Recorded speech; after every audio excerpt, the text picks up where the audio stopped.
to explore is deep within all of us. Our ancestors crossed mountain ranges, sailed open oceans to map new lands, and sought out the unknown while always looking to the stars. We're curious, and now we're at a place where we can pioneer new horizons. Because Earth, this blue planet and all its beauty, is just our starting place. It's time. T-minus 10, 9, 8, 7, 6, 5, 4. Command engine start. 2, 1. And lift off.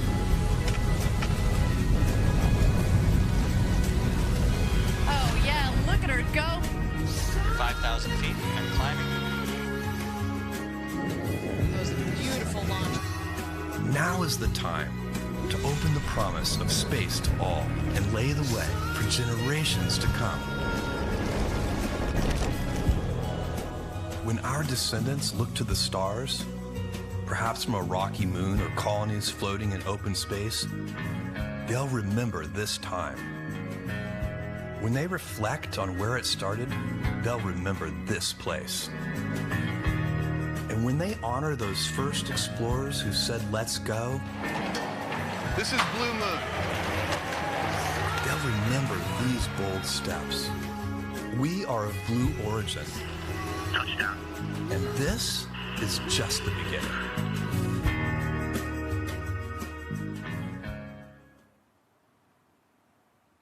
Welcome everybody. You are looking live at New Shepard from Launch Site 1 in West Texas. She's preparing for her 15th flight to space. I'm Ariane Cornell here with my co-host Patrick Zaituni. Good to see you again, Patrick. Hey, Ariane, and welcome everyone. We're here in our Kent, Washington headquarters, and today is a very special day. In addition to flying a rocket into space and back, which is exciting in itself, we're actually going to be doing a dress rehearsal for our astronaut experience. So what does that mean exactly? We're going to have Blue Origin employees standing in for actual astronauts, going through all of the astronaut movements we're going to be doing in the future, including loading into our New Shepard crew capsule on the launch pad while it's fully fueled and ready to go. Exactly, Patrick. Our stand-in astronauts are currently finishing last-minute preparation in our astronaut training center. And we expect them to merge at about T-minus 45 minutes, so coming up in about 12 minutes here. And of course, we're going to follow all the action as it unfolds. Now, to be clear today, there are going to be no humans on board flying to space, but everything leading up to that moment will be rehearsed under actual conditions. But before we get into today's details, we want to put some context around the entire New Shepard program and help define what step-by-step ferociously truly means. And there's nobody better to tell that story than Gary Lai. So Gary has been here at Blue Origin for over 17 years, and we call him the architect of New Shepard. We asked him to articulate how each launch has gotten us to today's moment, with safety, of course, at the heart of everything that we do. For New Shepard, we've been following an aggressive step-by-step approach from the beginning. Because it is a robotic vehicle, we have the advantage of being able to take it through an entire flight test program to make sure it's safe for astronauts. We think it's very important not only to show that we have a very robust design, but that we can repeat the feat over and over again until we are satisfied that we have enough data to fly people on it. The first time we flew New Shepard, it went to space, and we demonstrated every single aspect of the operation of the capsule for re-entry, parachute deployment, and that mission was 100% successful for the capsule. M2 was about taking what we learned from that mission, rolling in changes, and trying it again. Engine start, we have thrust. Touchdown. This time we stuck the landing, but we wanted to do more than just show that it was possible one time, but we needed to show we could do it again. So that was what M3 was. We turned around the vehicle as quickly as possible and we flew it again to show that we could do it again in a relatively short amount of time. For M4, We pushed the envelope. We executed aerodynamic maneuvers on the propulsion module and crew capsule on reentry to really understand what they were capable of doing. The way that we land the propulsion module today, doing it just lighting the engine just seconds before it would impact the ground and doing this controlled landing, we perfected it at that time. Human safety is fundamental to the design of both of the vehicles, but especially the crew capsule. The capsule is the most highly redundant and safe space flight system we think that has ever been designed or flown.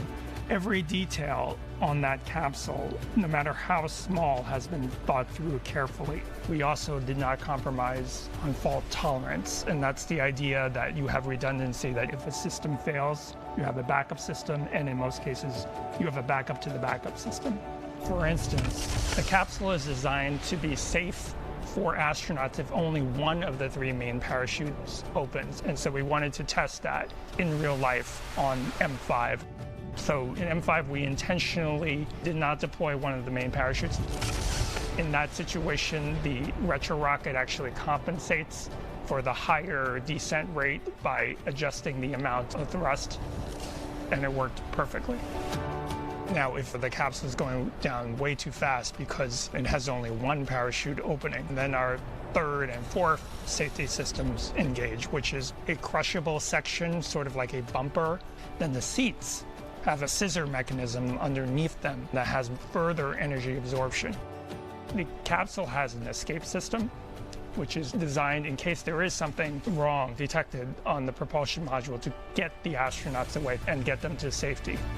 From the moment that we have closed the hatch, we can go escape enabled. And from that moment on, being this full envelope escape, we have very high confidence that we can keep people safe. We've done a pad escape test where we can show that the capsule can launch and escape if there is an anomaly or an accident on the pad. The M6 mission was about testing that at its most stressing condition. We ignited the solid rocket motor in flight and showed that we could recover the capsule safely. For M7, what we introduced was a new capsule design that included the very large windows, seats, control systems on board that would control the environment in the cabin. That was the very first mission for that combined vehicle stack, and it was successful.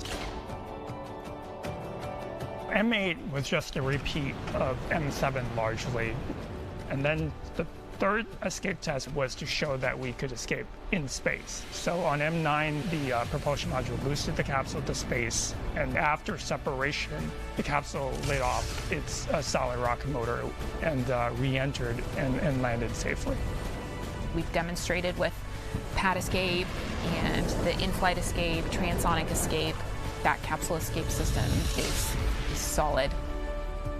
Between M9 and M13, we are flying payload missions for customers,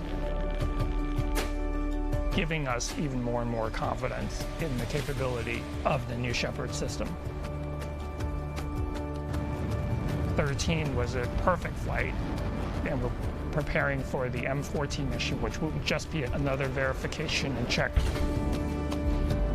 The overall mission of Blue Origin has remained completely the same. We are here to build the road to space.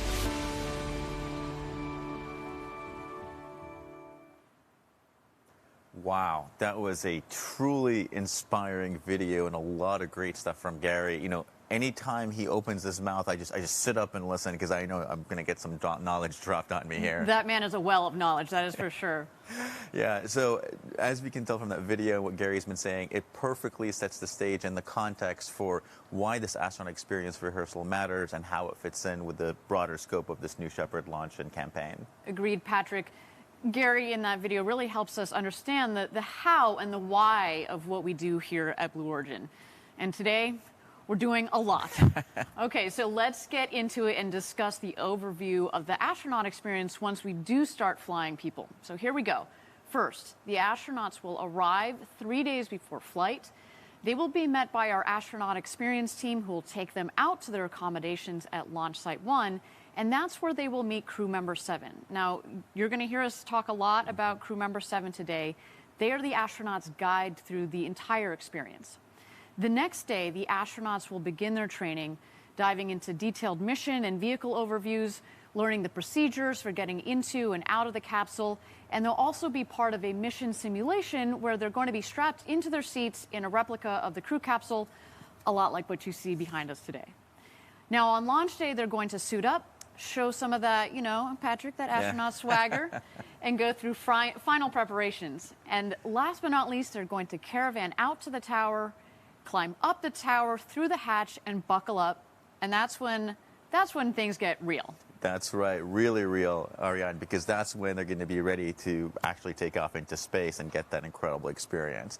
Now, let's talk about today's stand-in experience and today's astronauts who are not exactly going to space, but they're going to be doing everything up to that point, including going all the way into the capsule while the rocket is fueled and testing all of that. And earlier today, as you can see here on the screen, they moved from their astronaut village over to the training center where they're actually at right now and doing their final preparations. Today is going to be a big day for them, and as we noted, at about T-minus 45 minutes, so that's coming up in about 3 or 4 minutes here, they're going to leave the training center and continue the astronaut load process by proceeding out to the pad. So while we stand by for that, why don't we give our viewers a lay of the land? So our field reporter, Caitlin Dietrich, was at Launch Site 1 recently during some of our previous astronaut rehearsals, and she filmed a video to give you an up-close look of Launch Site 1. Let's check it out. Hello everyone, I'm Caitlin Dietrich. I'm here in beautiful West Texas watching the sunrise over Blue Origin's Launch Site 1. This site is where our astronauts are soon going to fly to space, and today I want to take you on a tour of some of the highlights they'll experience before their mission. You know, you just feel like you should kind of be out here on horseback, but then you turn the corner onto our launch site and you see the barn with our feather on it. And there's 2 rockets living in there. Before our astronauts go to space, they'll come visit their vehicle in the barn. This is where our astronauts will arrive during their training to greet their vehicle, get acquainted with the capsule, and learn about the booster. This is also where our mission team mates the crew capsule with the booster. Then, the night before launch, the booster rolls out those doors on the way to the launch pad. All right, so right now we're driving the road to space, which is the road the astronauts will take to go to the tower, climb up, and get in the capsule. And when our astronauts arrive here, they'll walk up these stairs, and they're only a few steps away from their trip to space. Once you get to the top of the tower, you see your rocket and your capsule. And this is going to be one of those moments that you remember for the rest of your life. Tell us what you do on launch days for our astronauts. We go straight into installing the thermal conditioning system in the cabin. Crew member 7 will buckle the astronauts into their seats. At that point in time, we will close the hatch and the bridge will retract a little bit and they'll be ready for flight. And liftoff.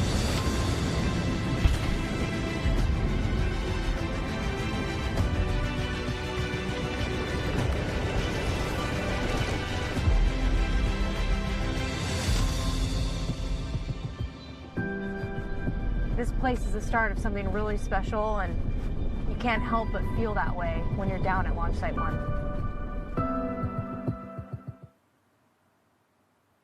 Very cool. Patrick, we've been down there a couple of times. It is a spectacular place from which to begin and end your journey to space. That's right. Now, the anticipation is really building here at Blue Origin. After 15 consecutive successful missions, including our capsule pad escape test, we are well on our way to flying astronauts.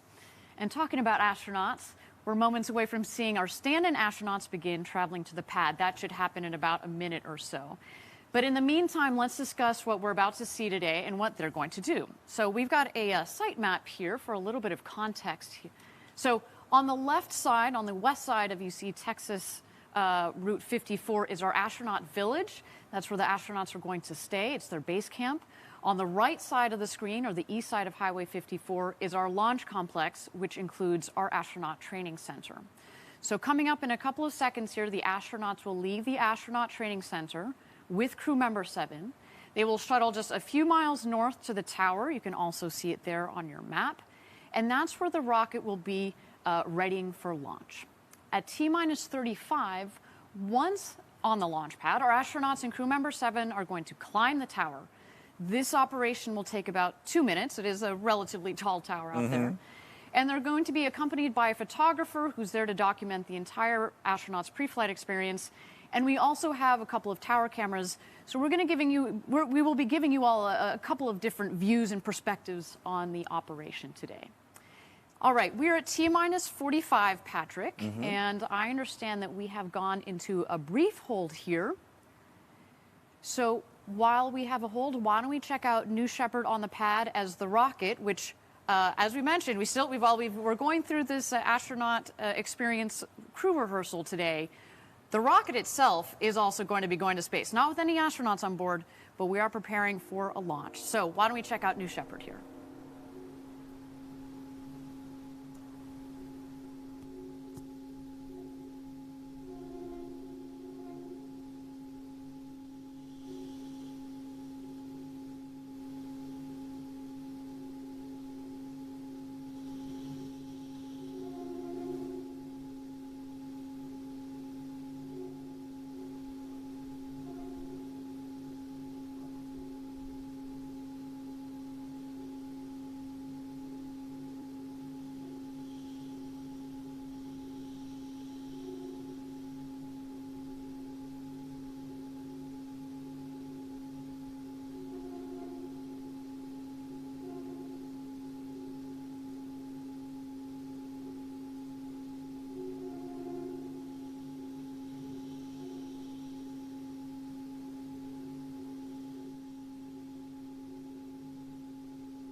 Welcome back, everybody. We're at T-minus 45 minutes to go until launch. This will be New Shepard's 15th launch to space and back.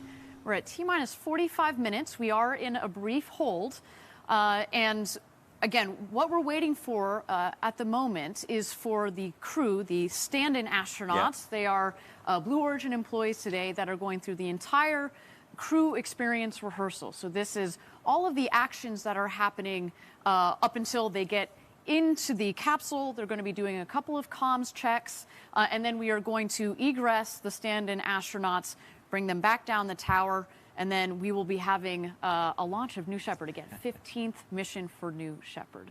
So while we're in a hold, why don't we go back and check out New Shepard as we wait for our stand-in astronauts to leave their astronaut training center.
thank you again, everybody, for joining us for New Shepard's 15th flight to space, as well as a very exciting day for us at Blue Origin. We are doing a crew experience rehearsal.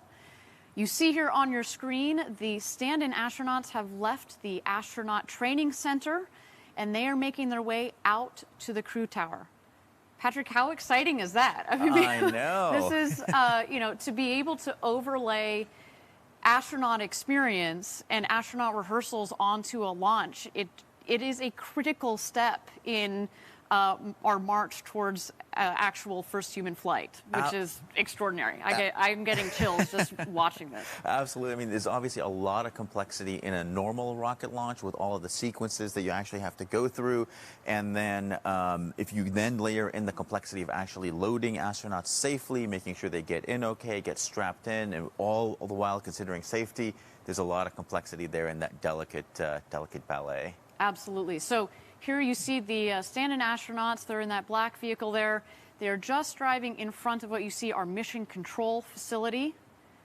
And coming on the right side of your screen here, that is the barn that we talk about with that big, beautiful feather on the side of it. The astronauts there stopping to wave to the team at mission control.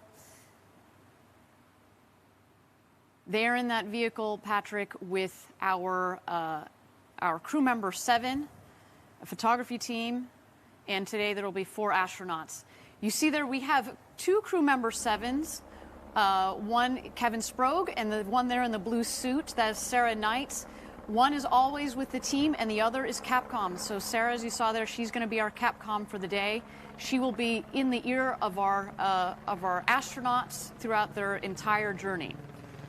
Yeah, that's right, Ariane. And there we see the team here. They just sort of circled that bend going past the barn, and now they're on their way over to the launch pad. This is what we call the road to space. It's this beautiful long straight road, about 2 miles, and in the backdrop there you would have New Shepard.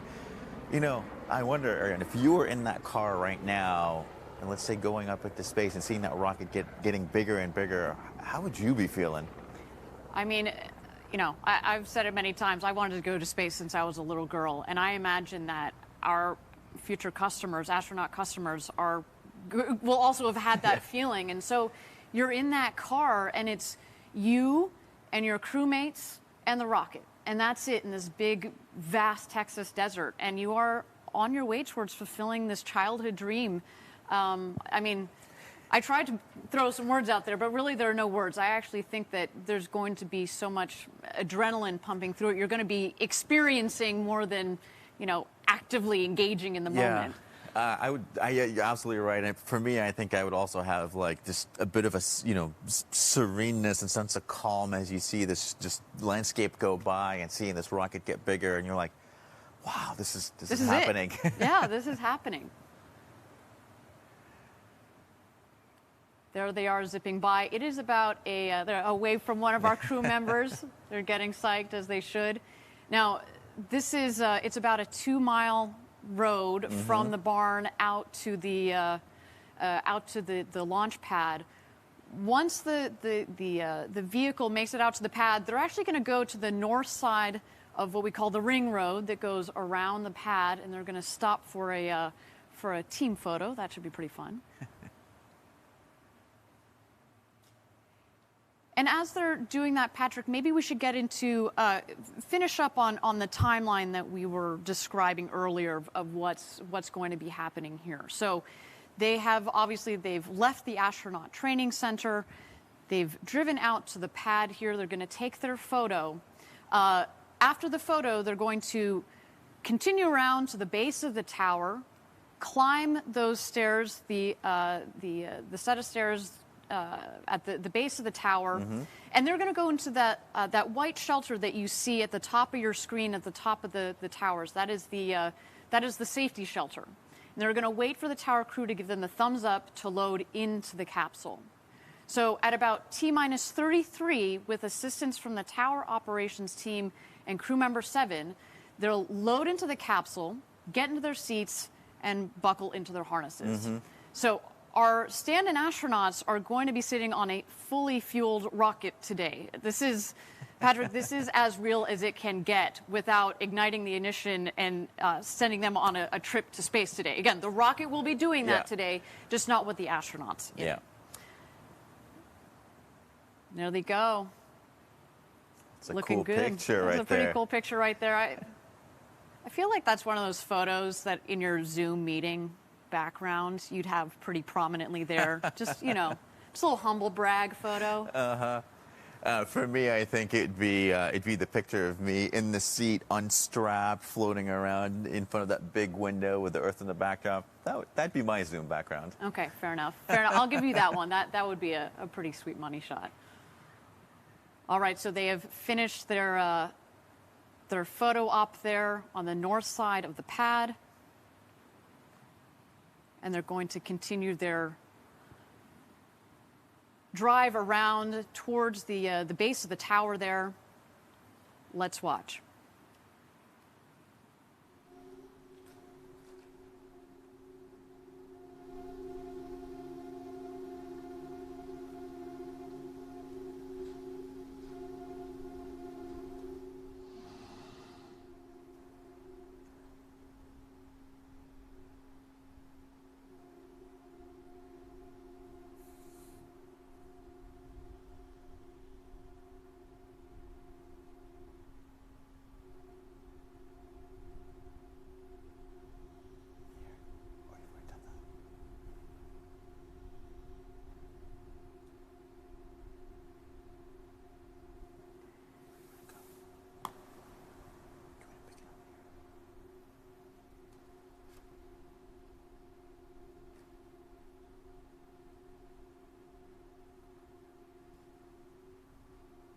Thank you again, everybody, for joining us live for New Shepard's 15th flight to space. We are T-minus 37 minutes and 40 seconds to go until launch of New Shepard. We're in the middle of our astronaut rehearsal. Again, we're taking our stand-in astronauts, 4 Blue Origin employees, through our entire astronaut experience, and they will experience everything today that our astronaut customers will, minus the flight to space.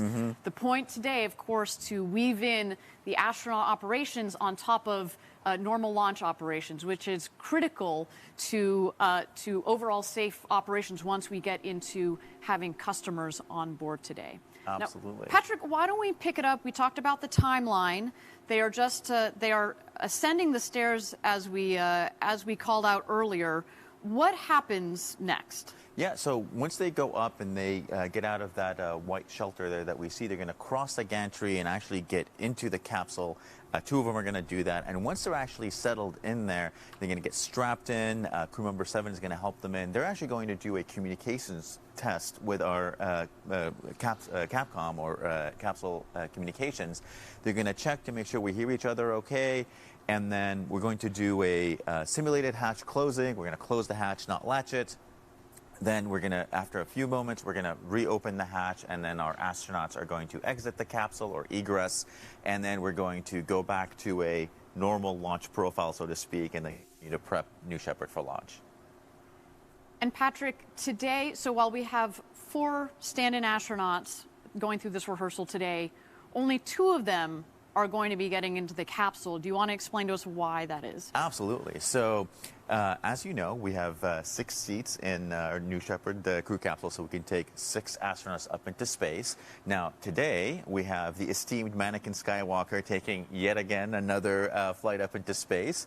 And the next 3 seats next to him are actually filled with boxes full of postcards from Club for the Future to take up into space and bring on those back. And so, with all those seats, essentially, we only have 2 seats open, so that's why we're only going to have 2 of those astronauts actually go into the capsule. Very exciting moment here. Now the astronauts have entered, the stand-in astronauts have entered into the safety shelter there. You see Kevin Sprogge, our crew member 7 on the right. We're going to get to know Kevin Sprogge and Sarah Knights, our first Blue Origin crew member 7s, in just a bit here.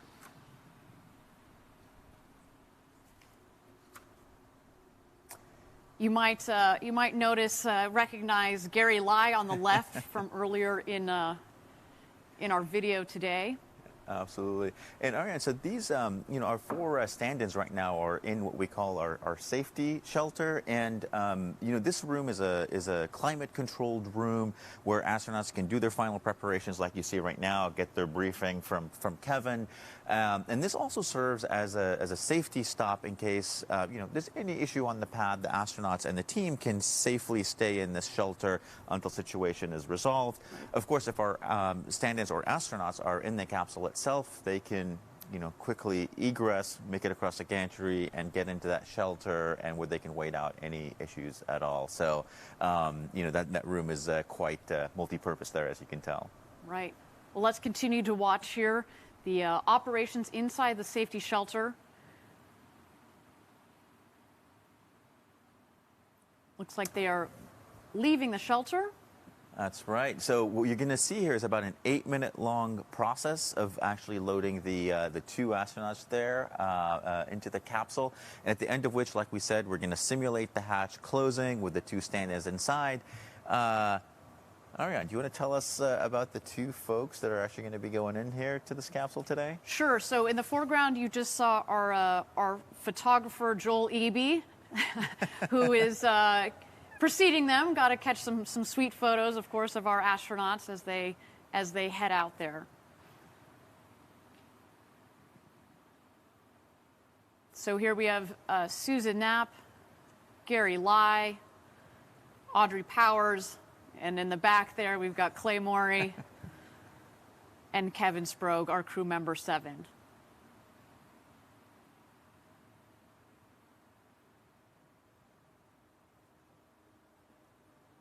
So we're the 4 astronauts plus the photographer and our crew member 7 have made their way obviously closer to the rocket.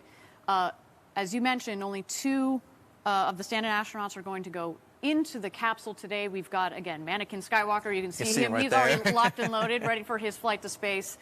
And 3 payload lockers that will be taking postcards from Club for the Future up. But we are soon to see Gary Lai. You heard from Gary a little bit earlier in our broadcast. He's been here over 17 years, and we call him the architect of New Shepard. So it's quite moving for all of us here at Team Blue to watch him ascend the tower and get inside of the capsule that he designed. Audrey, who you just saw step into the capsule there, she is one of the leaders of our legal team and is a big part of all of the operations that we conduct here at Blue. Mm-hmm. But, in particular, Patrick, we talk a lot about the engineering that goes into the design and the manufacturing and the operations, et cetera. Mm-hmm. But there's an important legal component that goes into it too. In particular, there's a lot of interaction that we've had over years with the FAA, and so our point of contact is Audrey Powers. So to add to her, rock star resume, she's also a pilot, no big deal, and the first female chair of the Commercial Spaceflight Federation. Mm-hmm. So really, really neat. She's had some incredible impact on space legislation and policy in some major ways, for the whole entire commercial space industry. I do want to do a special little shout out to her niece, Genesee. Genesee is a big fan of Blue Origin and one of our Club for the Future members. So, hey, Genesee, good morning. And another shout out to Gary's kids, Anna and Alec. They are all potential future astronauts with us. So hopefully taking the footsteps behind their older family members. So why don't we continue to take a look here for our astronaut experience rehearsal. It is continuing. We have the stand-in astronauts in the capsule.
Thank you again, everybody, for joining us today. We're at T-minus 29 minutes to go until launch.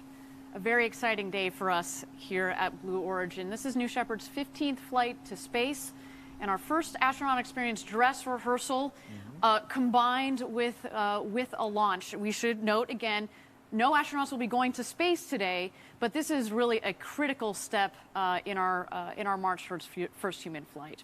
Now, our stand-in astronauts, Blue Origin employees Gary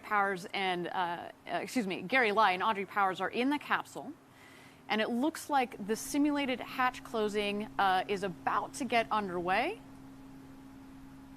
Let's keep an eye on our screen for that. Sounds good. And Ariane, I think right now what they're doing is the actual communications check. So they're talking with mission control and the other astronauts in the safety shelter using their push to talk. They're just confirming all of these checks. And as you had pointed out, after we complete those checks, that's when we're going to close the hatch, but not latch it, because we are going to have to take those Gary and Audrey out as much as we want to stay in there. Yeah. I'm sure they might be trying to hide under the seat, but not today. Not today, Gary and Audrey. Soon, though. Soon. Mannequin's keeping an eye on them. Yeah, Mannequin's got a good eye on him. This is his flight again today.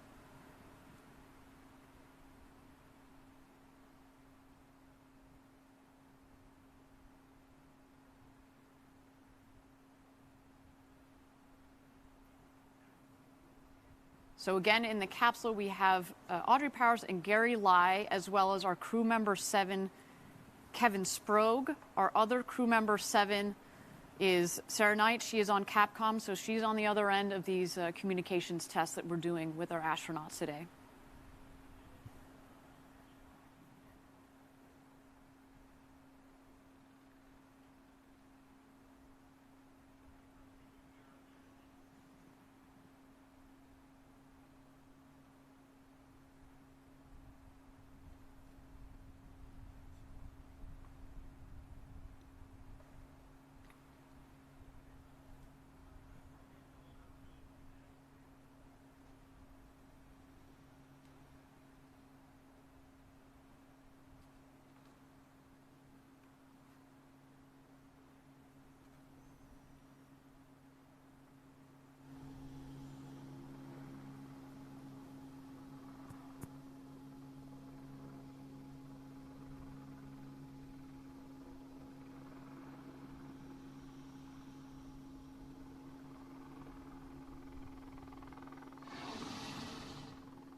Thank you again, everybody, for joining us live. We're at T-minus 25 minutes to go until launch.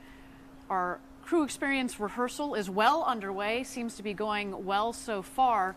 While we have a moment here, let's talk about the flight profile of the rocket. Once we finish the crew experience rehearsal, we will extract the stand-in astronauts. They will get back in their car, and they will drive back to mission control for New Shepard to enjoy the rest of her day, which includes a flight to space, which will go as such. The rocket will lift off the propulsion module, propelling the crew capsule up towards space. At 75 kilometers, or about 250,000 feet, the two vehicles will separate and continue their ascent to their respective apogees.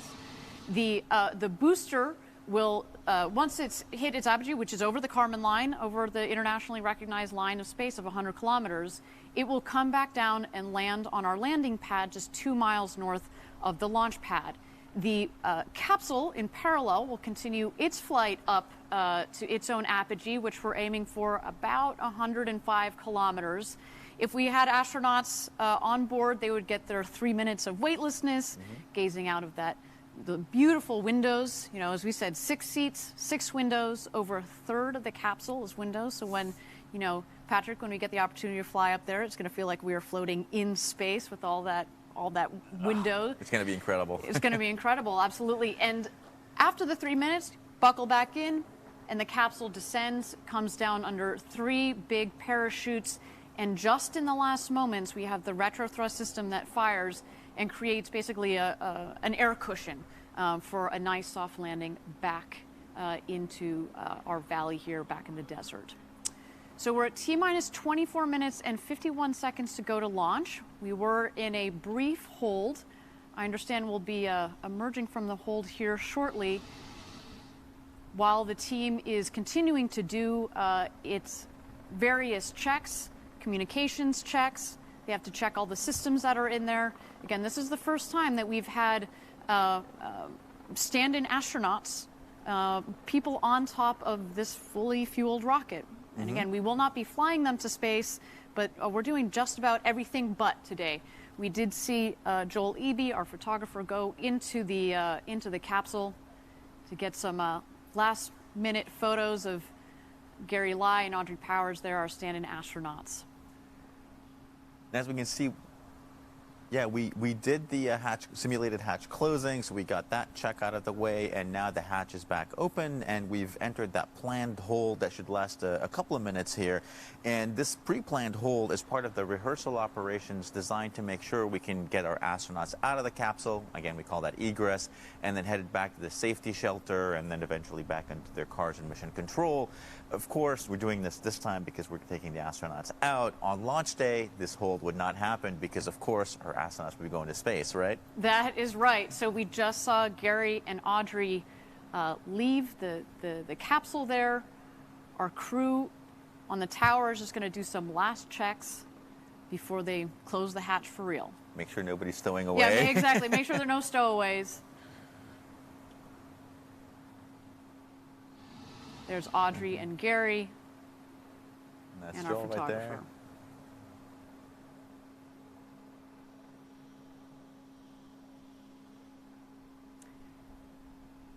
Re-entering the safety shelter there, where they met up with the other 2 stand-in astronauts, Clay Maury and Susan Knapp. Obviously having a good time. Getting so close to flying people here at Blue Origin. Again, this is a very, very important step on our march to first human flight. You can almost taste it, Patrick.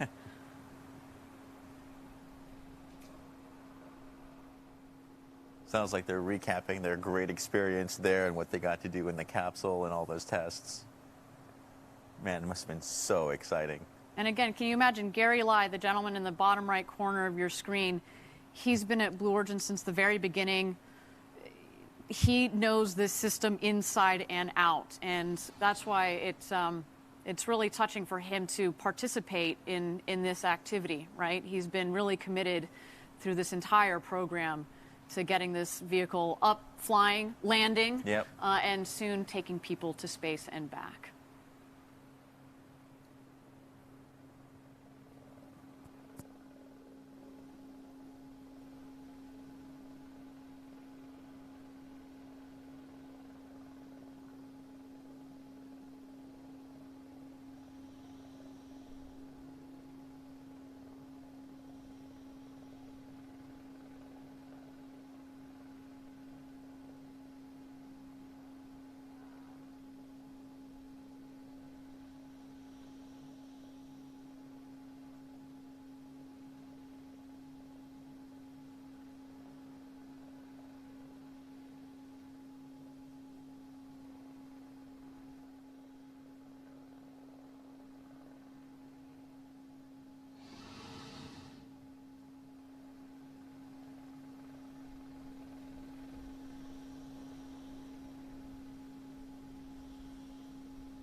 Thank you again, everybody, for joining us live for New Shepard's 15th mission to space. We are at T-minus 24 minutes and 51 seconds.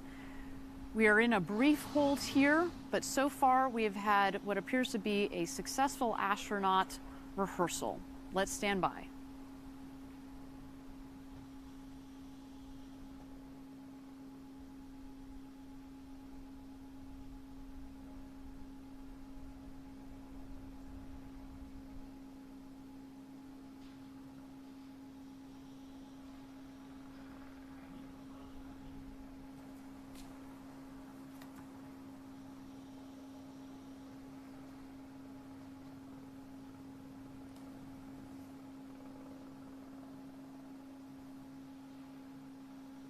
Again, thank you everybody for joining us live for New Shepard's 15th mission to space. We have cleared the hold and the countdown clock is resuming. We're at T-minus 24 minutes and 30 seconds to go until launch. Patrick, looks like they are closing the hatch for real. That's right. They're locking Anakin Skywalker in for his flight, and looks like that capsule is ready to launch today. Absolutely. Everything seems to be going nominally. You do see our crew member 7 on the left. That is Kevin Sprague, as well as our crew tower. Excuse me, our tower crew, of course. They are, again, closing the hatch. Soon, Kevin will rejoin the astronauts in the safety shelter, and they are going to make their way down the stairs and back to mission control so they can watch the launch along with the rest of us.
Again, thank you everybody for joining us live for New Shepard's 15th flight to space. We have so far had a successful astronaut experience rehearsal.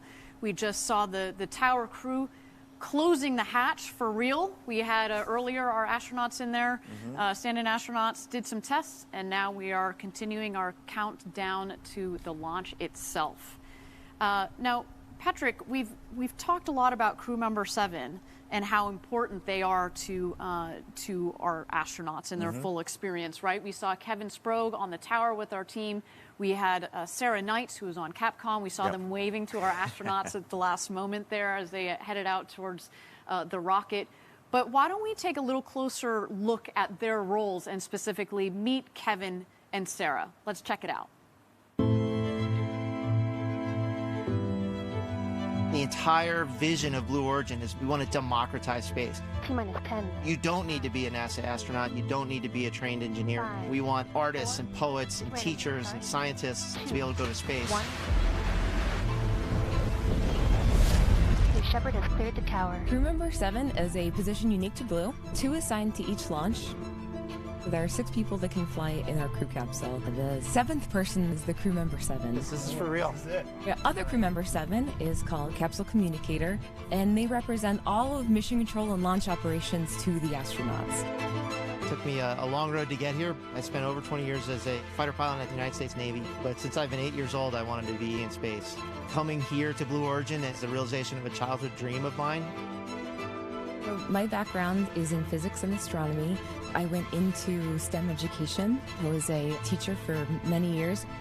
And when the position opened up at Blue, I knew that was me. The fact that I'm crew member 7 and the visible point of our entire team, it's such an honor. You're expected to start hearing the noise. Crew member 7 is part teacher, part trainer, and part guide. They're embedded with the astronauts. They're truly a member of the crew.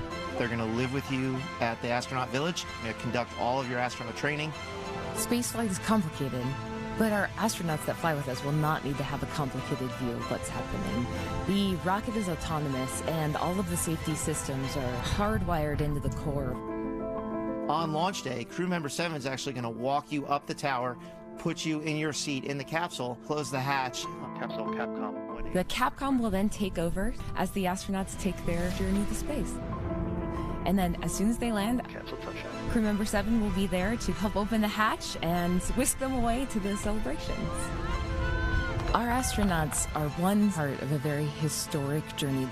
We're trying to build the infrastructure to get millions of people living and working in space. So the people who come here will truly be helping us take that first step.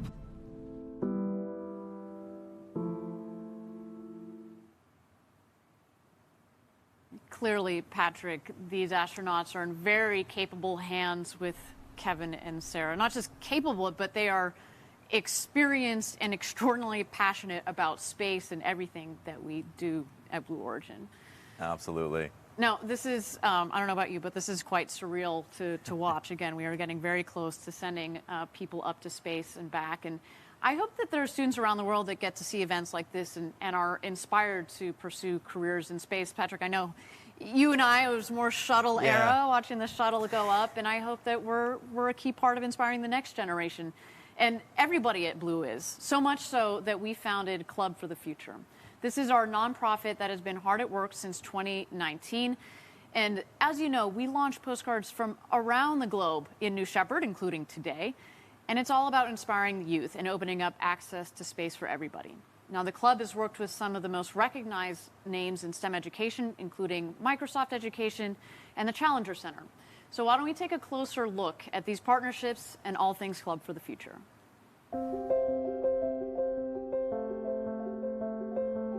At Club for the Future, we get to inspire youth to really give them that connection and love for space. Club for the Future has a superpower where we get to literally tap into rocket scientists, aerospace architects, and people who are not only just dreaming the future, but they're out there building it. So our very first mission is send a postcard to space. All 7 continents and well over 100 countries have participated. And so that little moment where they realize this postcard has taken that journey that they're going to have the opportunity to take also one day, it clicks, and they're hooked. Club's been fortunate over this past year to have some really amazing partnerships. One is Project Llanos. Students need to have their curiosity sparked so they can fall in love with human spaceflight and why it's not in the future, it's today. Let's look at the past, the present, and the future. So for the past, it's the Apollo legends. For the present, we're looking at Artemis. And then for the future, the vision that Blue has set for human spaceflight. And that's why Club for the Future and Project Llanos has real potential to have a positive impact on the world. Another one is Microsoft Education Day of Data. We are preparing these students for these future careers, fundamental skills like creative thinking, problem solving, computational thinking, and data literacy. It's been a fantastic partnership. Who doesn't want to be part of the rocket launch? Club for the Future partnered with STEM to Hub. Together, we challenged the entire state of Florida to dream big. It was like giving them the gift of the future. Club for the Future is proud to be supporting Challenger Center. They've not only implementing the Postcard to Space program, but Club for the Future most recently has been helping build a virtual mission called Destination Moon, where they put kids right in the seat of mission control, taking the New Glenn to the moon. The teachers have told us that they're loving it, the students are loving it. They're going to be the ones exploring Mars and Moon. They're going to be the ones launching New Glenn. Thanks for being members of the Club for the Future. I can just think of one word: hope. I see this entire generation that's going to be part of something far, far bigger than I am.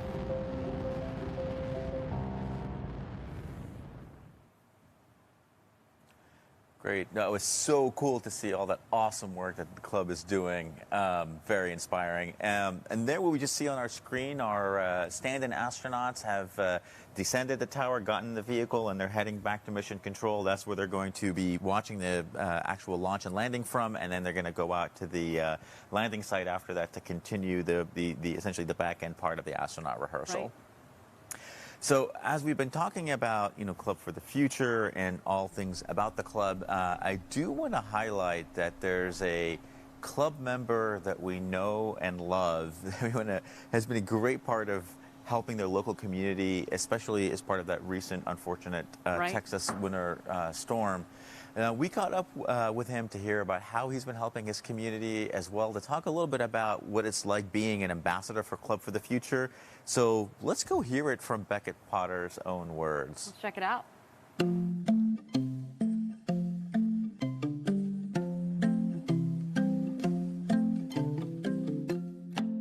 know I was 4 years old, and I asked my dad to look at the website and sign up for your newsletter. And I've been watching your videos, and I've seen every single launch that I've known about. I really love the Club for the Future, and your program to send public messages to space is brilliant. You're really making space so accessible to kids. And I drew a new Shepard on my postcard here.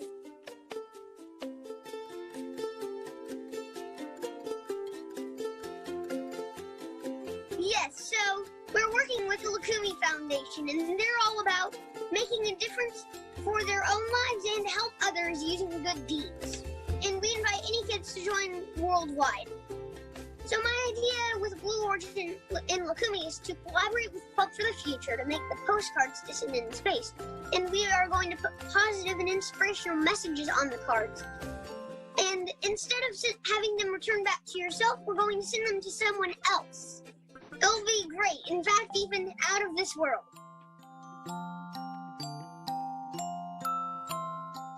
No, although I'd just like to say, if you ever need a junior correspondent for New Shepard, I'm your kid. Go Team Blue. Marauding Ferocious.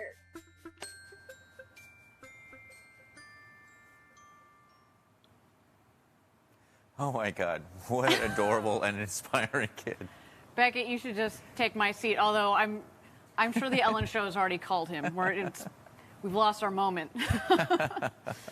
All right, well, so as we're talking about Club for the Future, I do want to talk about another initiative from the club, which involves our buddy Mannequin Skywalker, who's on board today. Do you want to talk to us a little bit about that, Patrick? Absolutely. I love talking about Mannequin, the next adventure. So Blue Origin is going to be donating Mannequin Skywalker to the U.S. Space and Rocket Center, which is home, of course, to one of our key partners, Space Camp. So we're also going to be donating one of the new Shepard seats. And so with Mannequin and the seat, I think we can tell a great story about sort of that path to flight and really tell students how, Mannequin essentially helped the New Shepard program and human spaceflight. So I think that could be a great way to, actually see it there. Absolutely agree. And if we go to a little bit more detail sort of on that story, one of the cool things about these mannequins is that in many ways they're similar to the kind used by first responders in rescue training. So there we see Mannequin, actually in New Shepard capsule, in space. Gosh, I'm sure he wants to be floating around up there. And so he's taking in the zen of space, there you Patrick. go. Exactly. That's what he's doing. You and I would not be zen up No. there. But these mannequins mimic the weight, form, and center of gravity and the range of motion of the human body. So it allows us to actually test the weight and CG and balance in the capsule, just like we would be if we were flying real people. And so that mannequin that's going to be flying today is actually the same one that flew on the last mission with those Space Camp astronaut wings pinned to the flight suits. It's going to be really cool to see all of that kind of make its way back home. Very cool indeed. I can't wait to see Mannequin at the Space and Rocket Center in Alabama soon. Again, as you've mentioned, they've been wonderful partners with our Club for the Future. Okay, we're at T-minus 10 minutes and 45 seconds to go until New Shepard's 15th launch to space, although I do notice here that we have gone into a brief hold. So why don't we check out New Shepard on the pad as she gets ready for her flight.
Thank you again, everybody, for joining us live for New Shepard's 15th launch to space. We're at T-minus 45 seconds to go until launch. Another countdown to another what should be exciting launch. We are in a hold at the moment, but while we've got a little bit of time left, we did want to bring you up to speed on some progress with our New Glenn vehicle development down in Florida. New Glenn, of course, is our orbital rocket, the successor to New Shepard, our suborbital rocket. We're investing in building a state-of-the-art facility down in the Cape. It is beautiful. You were just down there last week, right? And we're testing flight operations with a giant Stage 1 simulator, producing flight hardware and growing the integration and test facilities down there on our campus. Now, why don't we check out the recent progress for our New Glenn rocket factory at Cape Canaveral with, once again, Caitlin Dietrich.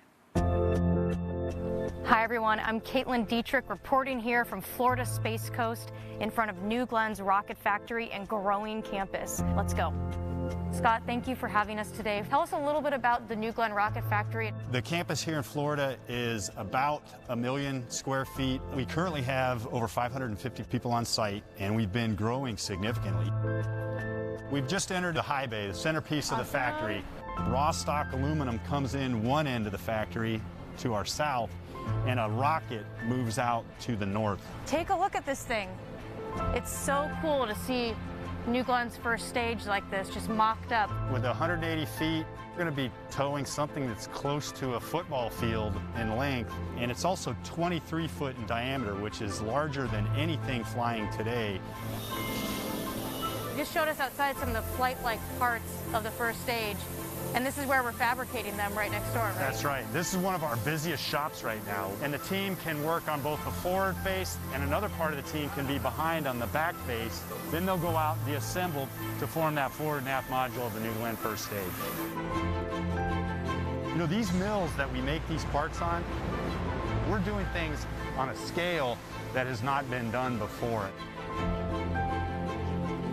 It looks like we have a lot of hardware here on the floor. Yeah, I love this part of the factory. I mean, we're building domes, we're building barrels, and now we're ready to move into the flight hardware production stage.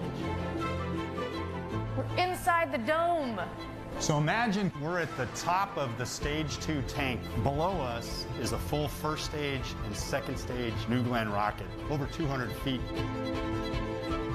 And we're now entering our composites hub. This is where our payload fairing, one of our other big elements of New Glenn, is made. This 7-meter payload fairing offers twice the volume of anything flying today. So when you're a payload customer, when you see this, you think, I can put a huge satellite in there, or I can put a whole bunch of small to medium satellites in there and really take advantage of the capability that New Glenn brings to the mix.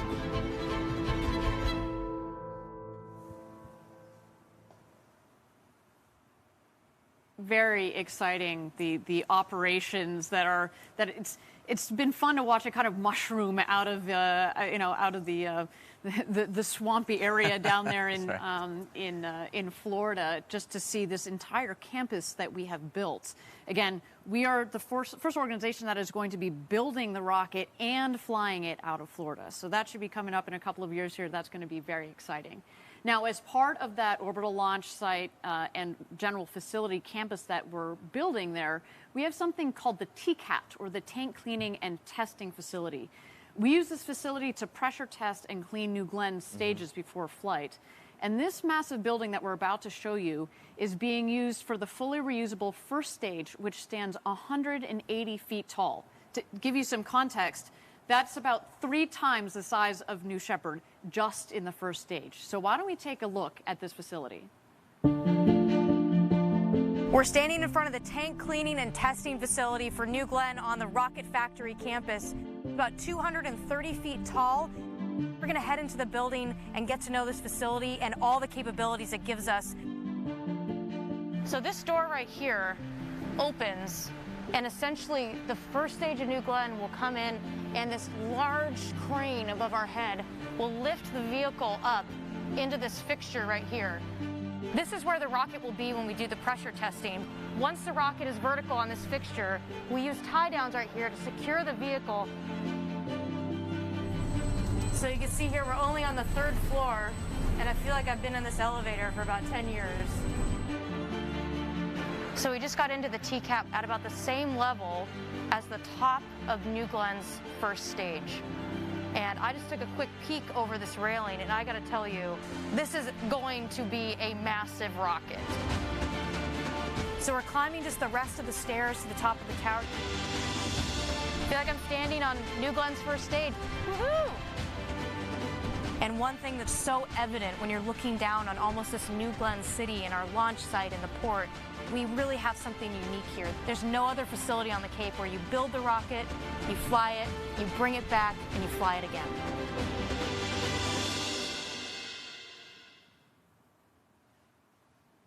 Super exciting, super exciting. And, you know, we've talked about it a lot on previous webcasts, but I think it's worth bringing up again. There's been so much value already out of this New Shepard program. Well, we haven't flown people yet, although as today is a testament to, we are very close to flying people to space. But taking the lessons from the design of New Shepard, the operations of New Shepard, the human spaceflight operations of New Shepard, as well as the refurbishment of the vehicles themselves, and rolling them into New Glenn has been, you know, it's almost like it catapults you. It's a trampoline to the next level, which is why we've already started New Glenn. Absolutely, Ariane. I mean, essentially all of the learnings that we've had from this great vehicle have already been applied. You see it sort of in the design, everything from how we lay out the stages, the tank designs, everything from how we manufacture the tanks with friction stir welding. You know, all of these things we've learned on New Shepard, and now we're applying on New Glenn. But, you know, to your point, it's at a 3 to 5x scale, right? Which is kind of, has its own challenges. Do you want to talk a little bit about the parallels between the first stage of New Glenn and the booster on New Shepard? Yeah, no, it's a great analogy there. So you actually see a lot of the similar design there, which is really interesting. So we have the same, essentially the same aerodynamic surfaces there, right? So with the strakes and the fins, we have them on New Shepard on that propulsion module. Same thing on the GS1 on the first stage of New Glenn. They just happen to be much larger. I mean, you and I can probably carry the fin of a New Shepard, whereas the one on the first stage of New Glenn is actually the size of the wing of an F-16. And to be clear, we call it a fin. We call it, actually internally, we call it a strake. It effectively acts like a wing. Yeah. Right? Because at 180 feet long, it's effectively, it's kind of like an airplane, right? And we want to have lift on the vehicle to be able to fly it back.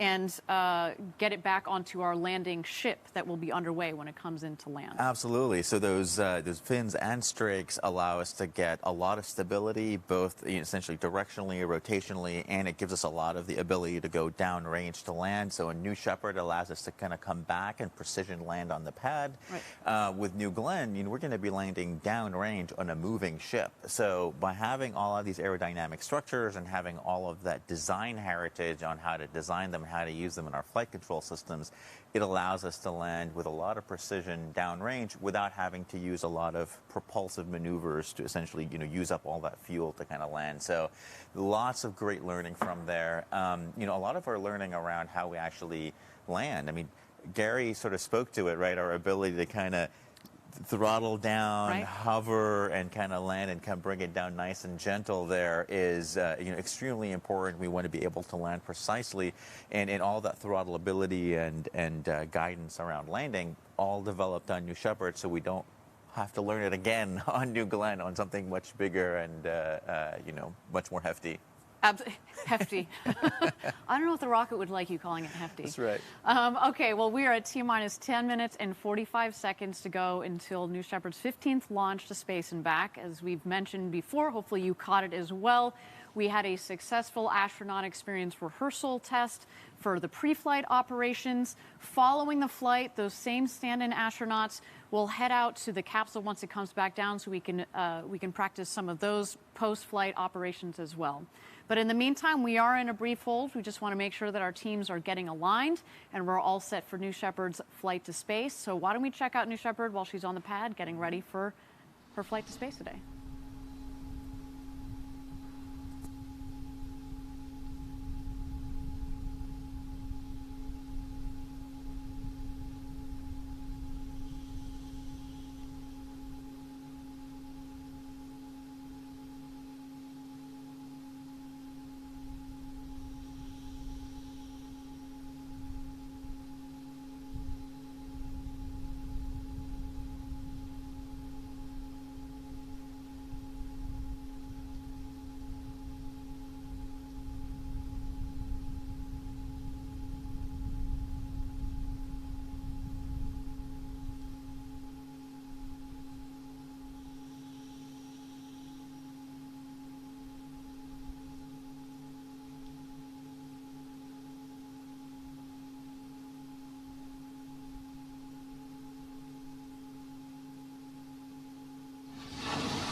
Thank you, everybody, for joining us for New Shepard's 15th flight to space. We are T-minus 10 minutes and 45 seconds to go until launch here. Our team is just getting aligned on some last-minute issues. But while we've got a little bit of time here, I wanted to bring you all up to speed on some recent progress that we've made on the BE-4 engine. We were just talking about New Glenn. You called it hefty. Maybe it's big boned. Again, you know, don't offend the rocket. You're going to want it to work. It's taken a lot of payload into space. That rocket is doing a great job there. Absolutely. It's a robust rocket. Now, we have been working on the BE-4 engines that are going to propel that rocket. There are going to be 7 BE-4 engines, Blue Engine 4s, and we've been successfully hot-firing those engines as part of a regimented test program, and we've seen some long-duration, full-power burns on a regular basis from that engine. To date, we've accumulated over 11,000 seconds of test time. In addition, recently we delivered the first Pathfinder engines to our customer United Launch Alliance for their Vulcan Centaur rocket, which should be flying later this year. And I, for one, cannot wait to watch that rocket and those engines blast off from the Space Coast. Absolutely. Mock diamonds are certainly a thing of beauty, aren't they? Yeah, they Why don't are. we check out some of this footage from a recent BE-4 test?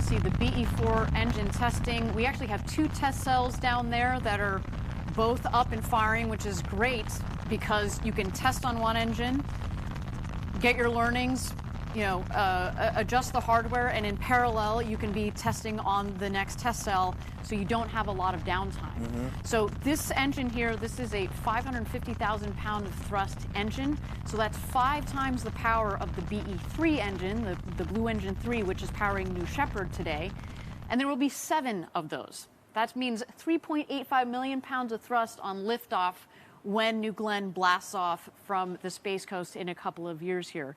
And again, as mentioned, we've had a lot of successful test firings on it, which is great. This is the first of this sort of liquefied natural gas, LNG, and liquid oxygen engine. Think of LNG like a commercial form of methane for those of you at home that are less familiar with rocket propellants. And so far, so good. And that LNG, actually, we should talk about that for a second. We've picked it for a couple of reasons. For one thing, when you have a reusable rocket, you need reusable rocket engines, which means you need to be able to bring the engines home and refurbish them quickly. And when you use that sort of clean propellant, you can get in there. There's not that kind of nasty coking and other sort of nasty things that come with other types of propellant. It's green. Yeah.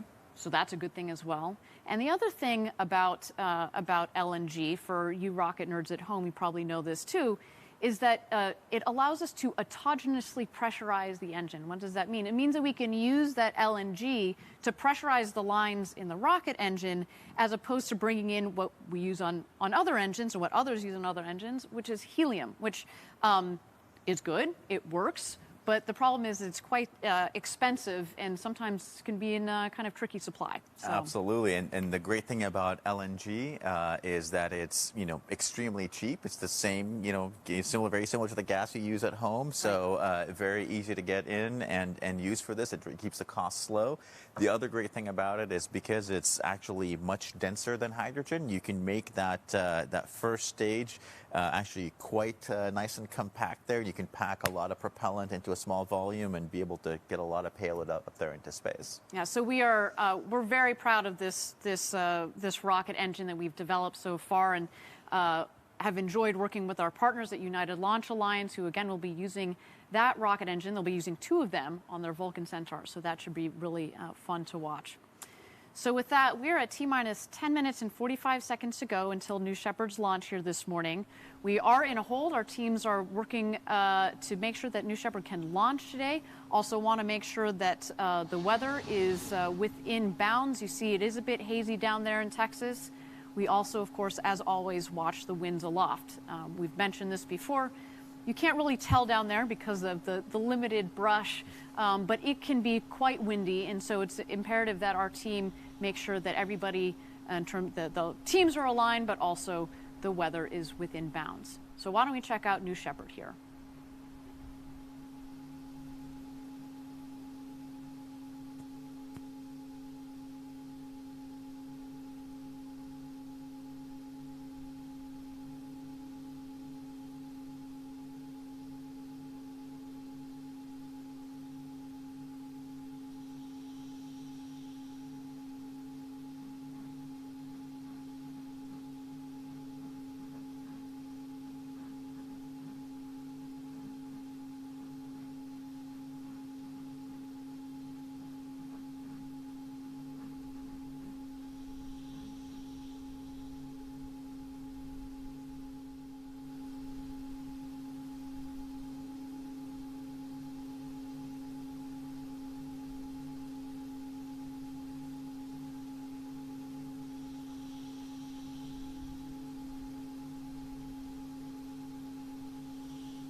Thank you again, everybody, for joining us live while we wait here for New Shepard's 15th flight to space.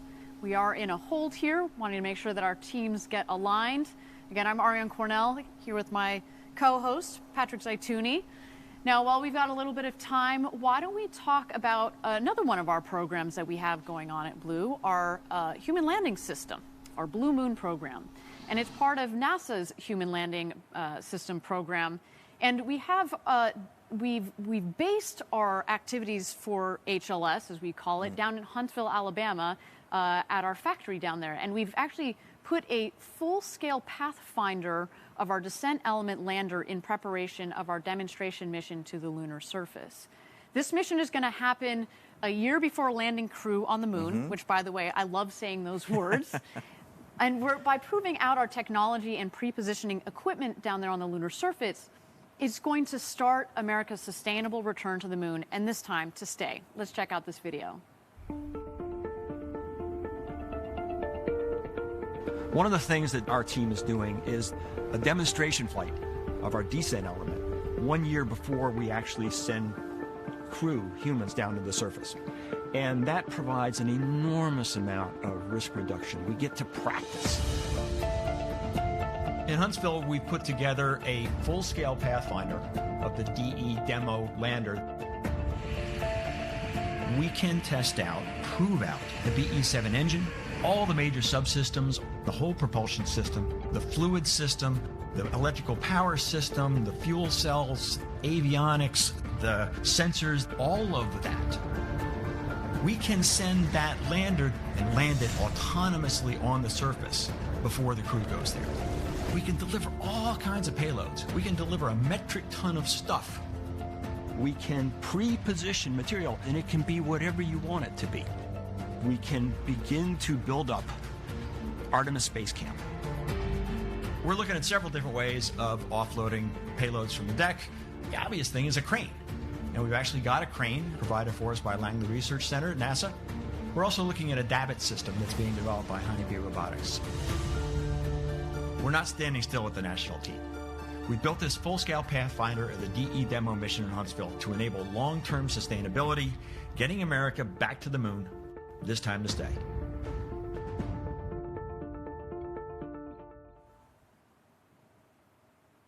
It's so cool to watch that video. I mean, Patrick, we talk about this a lot. Step by step, ferociously, gradatum ferociter. That's our motto here at Blue. New Shepard leads into New Glenn. And from once then we're up in orbit, where do we go from there? Like, hey, why don't we go to the moon, right? It's all part of this longer roadmap that we have here at Blue Origin. But we're not going to do this mission alone, are we? Why don't you talk to us about this? Patrick has been part of this program, the lunar program, from the very beginning. Yeah, it's been incredible and so exciting to see it sort of go from, where it was, nascent 2-3 years ago and sort of where we are right now. It's just, the team has done such an incredible job. And so what you were hearing earlier is, Steve Squires, our chief scientist, talking about all the great things we're going to do, with the descent element and the science and all the incredible stuff we can do on the surface by landing these large payloads. That's incredible. And to me, what's even more incredible is when we get to work with Lockheed Martin, Northrop Grumman, and Draper.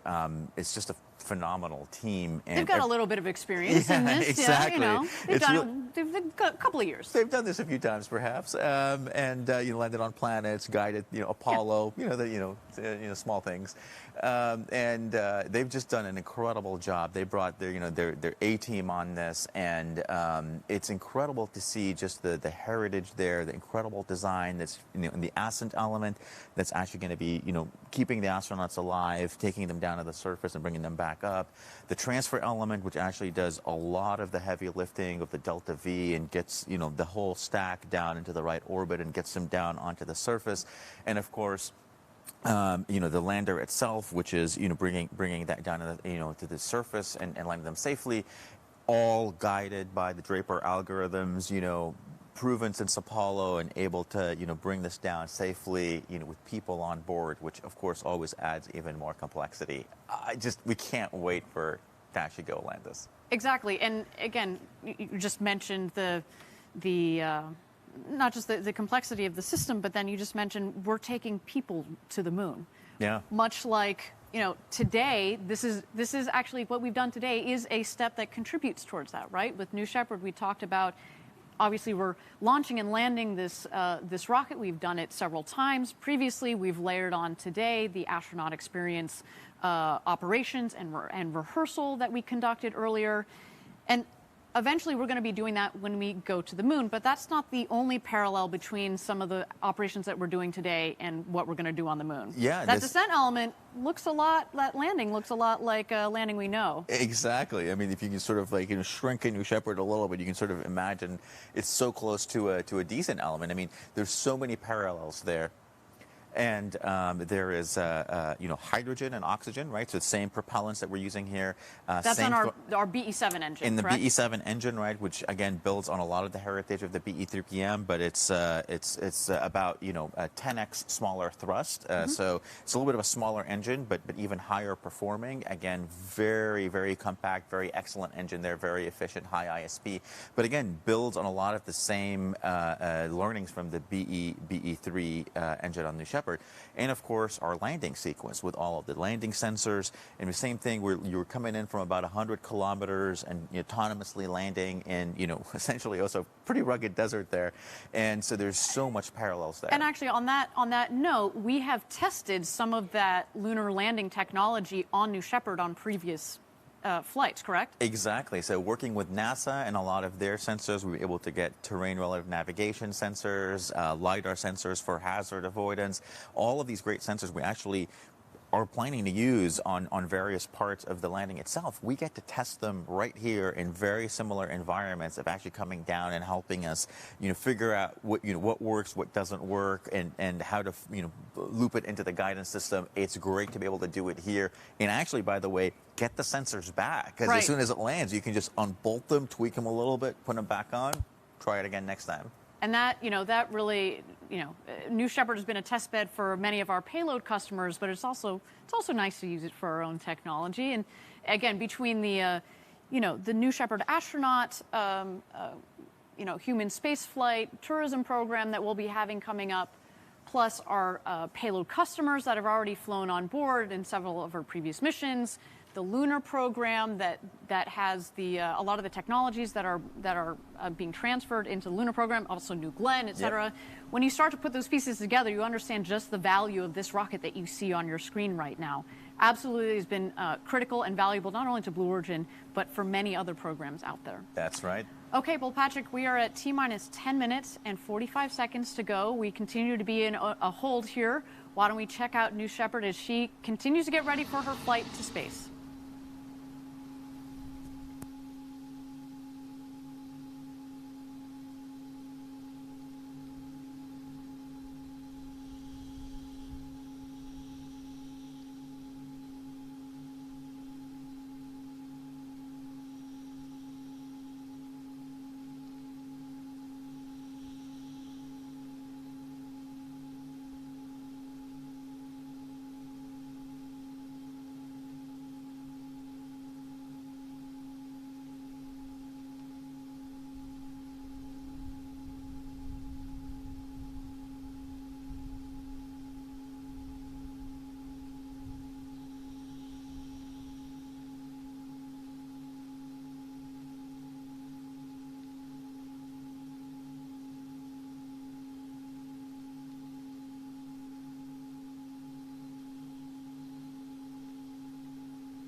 Thank you again, everybody, for joining us live for New Shepard's 15th flight to space. There is New Shepard on the pad, ready to rock and roll here. We continue to be in a hold while our teams are getting aligned. But while we've got a little bit of time, we talked quite a bit about the booster earlier. Why don't we talk about the crew capsule? We saw earlier today the crew rehearsal. They rehearsed all of those pre-flight operations, and we had two of our stand-in astronauts go inside of the capsule, do some communications checks with CAPCOM, et cetera, tested out some of the systems in there. But why don't we let you guys inside the capsule? Let's check out some of the features. So the capsule, like the one behind us here, has 6 windows, 6 seats. As we mentioned earlier, over a third of the capsule is windows. So as we said before, you know, when you're up there floating in space, there's just so much window, it's going to feel like you are out there in space. The seats that you see there, those are in-house designed and tested. They're based off of a helicopter seat, right? Because helicopter seats, we want the ability through that scissor mechanism that you see there, and also that Gary brought up earlier, to take out any last-minute energy if necessary. You see there in the middle, that's our escape motor as part of our safety system to be used if anything wrong is detected with the booster. You also see the white padding on the walls. That's to absorb extra noise, so you get as clean and beautiful and get to experience as much of the silence of space as possible. So this capsule, when we're flying people shortly, I mean, it's as beautiful on the inside as what you're going to see on the outside. But I should note that when we designed the interior of the capsule, we did so to celebrate, if you will, the engineering that went into there. So you see there's not too many bells and whistles on it. It's really quite simple, so that the astronauts, when they're up in space, they can experience space, because that's what it's all about, right? All right, so we're at T-minus 10 minutes and 45 seconds to go. We've introduced you to the capsule. New Shepard is on the pad, continuing to get ready for her launch today. So why don't we check her out?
Thank you again, everybody, for joining us for New Shepard's 15th flight to space. We're at T-minus 10 minutes and 45 seconds to go. We continue to be in a hold here. While we're just going to continue to watch New Shepard as she gets ready for flight today. We're just aligning our teams and making sure that weather is in bounds.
This is the flight director on Channel 1 and UHF voice for the go poll for terminal count and launch. Capsule.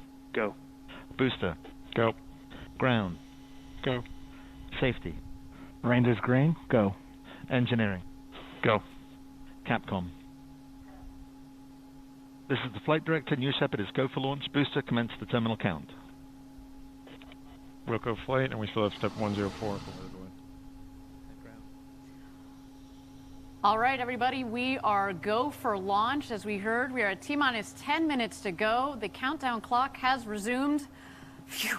Let's do it, Patrick. I know. That was, we are always looking forward to a launch, and certainly after today, it's just so important that we make sure that we walk through all the checklists, make sure that everything is right, within bounds, and if we need to take a couple more minutes, even 40 of them, that's quite all right with us. That's right. You don't want to have go fever. You want to do this right and by the book. Exactly. I do want to say, can you imagine if you were actually sitting in a capsule right now, you would have heard this go, no-go poll in your headset. And I think, at least for me, this is where it would have just completely broken out in goosebumps, just knowing that the launch I am right now. it would be so exciting. All right, and now all eyes are on New Shepard. We're into our last-minute checks. They are underway as New Shepard comes alive for flight. We have just a few minutes to go before final checks, so why don't we take a moment and walk through the booster and some of its key features. We did a little bit earlier in context of similarities and parallels to New Glenn, but let's focus on New Shepard. She really is the workhorse of the journey to space. As we mentioned before, New Shepard is powered by the BE-3 engine that's essentially fueled by water, liquid oxygen and liquid hydrogen. It propels the rocket to space and restarts for a controlled pinpoint landing on the pad. It's also uniquely throttleable, and that means it's able to slow the booster down to just about 8 kilometers per hour or 5 miles per hour for landing. And you can see at the top of the booster there's the ring fin, and the ring fin houses the drag brakes as well as the wedge fins. The wedge fins for stability, drag brakes to really cut down the speed. You'll see those will cut down the speed in about, that will cut the booster speed in about half. The drag brakes are critical, right? We talk about the balance between the engine and the booster's role in slowing down the rocket, but really it's just some simple aerodynamics from the drag brakes. The aft fins, as you can see towards the bottom of the booster, stabilize the vehicle during ascent, but also steer it back to the landing pad on descent. And they're actually strong enough to guide the rocket through airspeeds of up to Mach 4. And you think we talked about earlier about the winds aloft. Those are critical, those fins, in making sure that we get our rocket precisely back to the pad. Lastly, we have the landing gear. So all rockets take off, but One not all hopes. rockets land. Yeah. And as a fully reusable rocket, the new Shepard booster uses landing gear that deploys just in the last seconds for touchdown. That's right. I mean, this is an incredible machine. Kudos to Gary and the team that have spent, all this time designing it and getting it just right. And like we said, this booster design and all the components inform so much of what we do here. We talked about the similarity between this and the first stage of New Glenn, of course, and the similarities there with the aerodynamics and the design. It's the same propellant combination and a similarly derived engine for the upper stage of New Glenn, so obviously lots of design heritage there. And we talked about, of course, all the great learnings that we've applied to our descent element as part of the lunar lander. So truly, you can almost think of New Shepard as a sort of that first path of the roadmap, and then it just branches out to all these other things that we've done. Exactly. And we should also mention the reusability element of it, which is critical, right? With our vision of millions of people living and working in space, we need the ability to turn the rocket around quickly, reuse it again, bring down the cost of access to space. All right, you're looking at a live shot of New Shepard on the pad. We are T-minus 6 minutes to go until flight. Why don't we take a look at her?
Thank you again for joining us for New Shepard's 15th flight to space. You are looking at a live shot of New Shepard.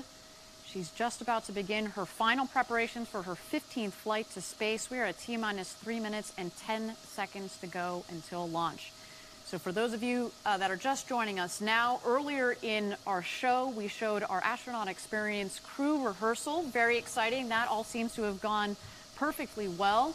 And now we're ready for New Shepard's flight itself. So at T-minus 2 minutes, the rocket is going to go into autonomous mode. We throw the show over to her, and the rocket is in charge of itself from liftoff, its entire flight to space, and its landing back, the rocket itself on the landing pad just 2 miles north of the launch pad.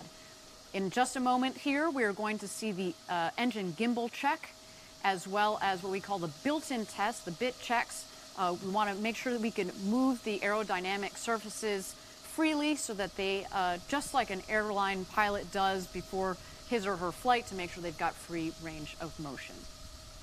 We also, at the top of the tower, of course, have the gantry that will also retract.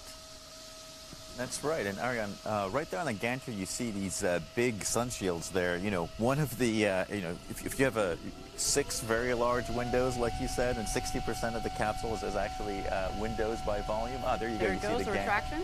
Retraction right there. So we actually need those shades there just to keep the sun out of the capsule. We want to make the astronaut experience as comfortable as possible. We want to keep them in a nice, cool temperature. As I'm sure we don't want it to turn into a greenhouse with all of this big, beautiful windows. So what our team did is actually put these shades in. It makes it a great experience. And then, now if you or I were in there, we'd be looking out and just... Ready for launch. Yes. Ready for launch. A simple but beautiful solution. All right, there go the aft fin checks. There are 4 of those fins at the base of the rocket.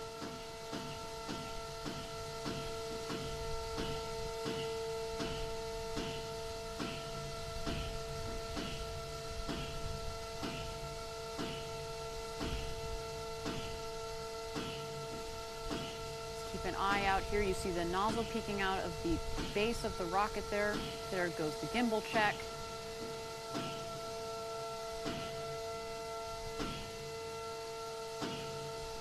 The engine gimbal, of course, is critical, but in particular as it's coming into land.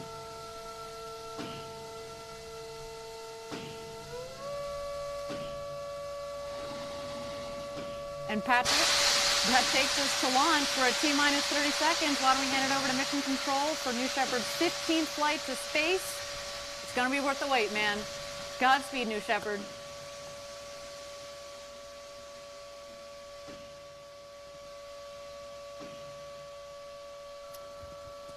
Guidance internal. T-minus 10, 9, 8, 7, 6, 5, 4. Command engine start. 2, 1.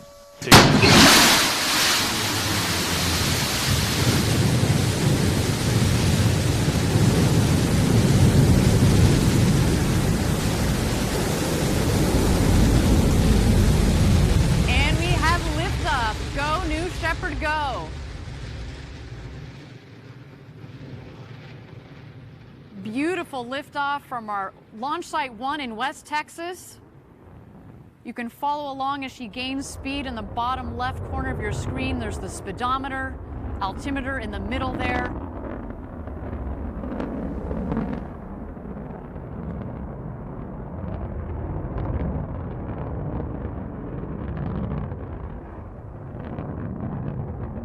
First milestone on our trip to space, max Q. That's when the dynamic pressure on the vehicle is at its maximum, the toughest point in flight for the vehicle.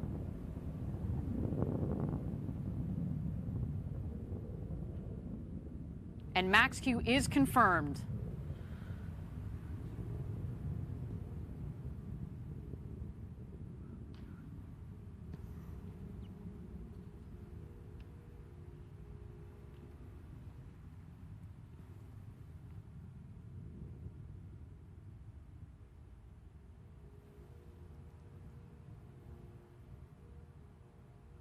All right, right about this time in your flight, on ascent, you're going to max at about 3 Gs. We've noted it before. The max Gs that you pull as an astronaut on New Shepard actually is on descent. So here on ascent, it's about 3 Gs, and it comes on gradually as you go faster and get higher up there. Until, of course, main engine cutoff and separation, and that is when you get to feel those beautiful 0 Gs. We're waiting for that here. Next stops, MECO and separation.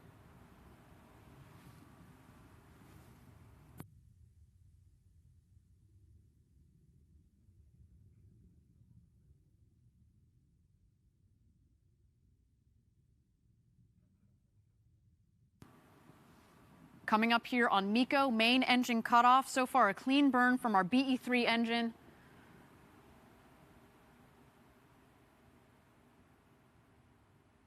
There it is, main engine cutoff.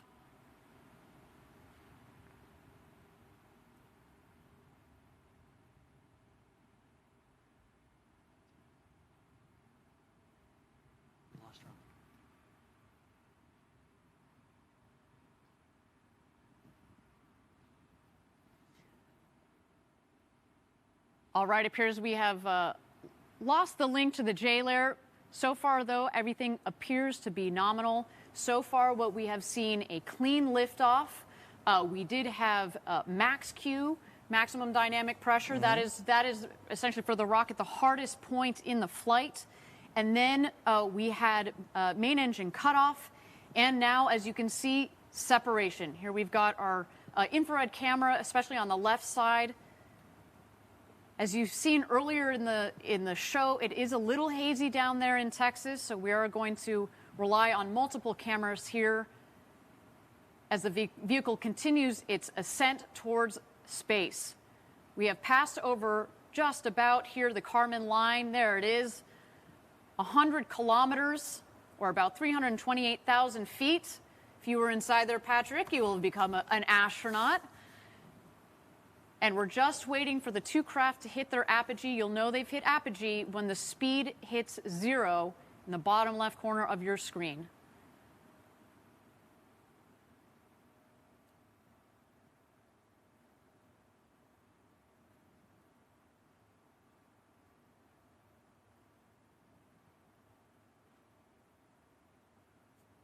There it is, apogee just at about 346,000 feet. Of course, we're going to have official stats for you after the flight via Twitter, but so far so good. Patrick, looks to be a nominal flight of New Shepard. You see the booster on the right and the capsule on the left. This is when they've begun their descent. As we've seen in the past, obviously the booster is going to beat the capsule down to Earth as it's more better aerodynamically shaped. Mm-hmm.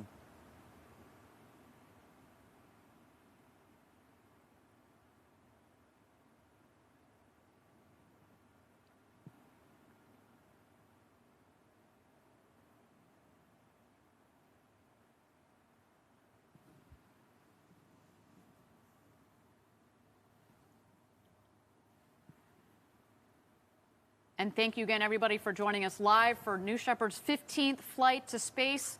We are 5 minutes into what appears to be so far a nominal flight for New Shepard. We, of course, preceded the launch by what appears to be a perfectly executed astronaut experience rehearsal. While there are no astronauts on board today, that was a critical step towards our march towards first human flight.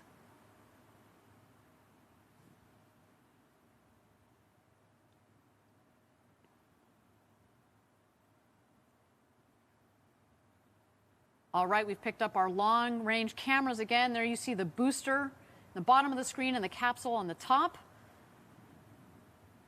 At this point, the booster is re-entering the atmosphere. It means it's going to have air pressure against which those aerodynamic surfaces Patrick and I were walking you through can push against to guide the rocket back to its landing pad.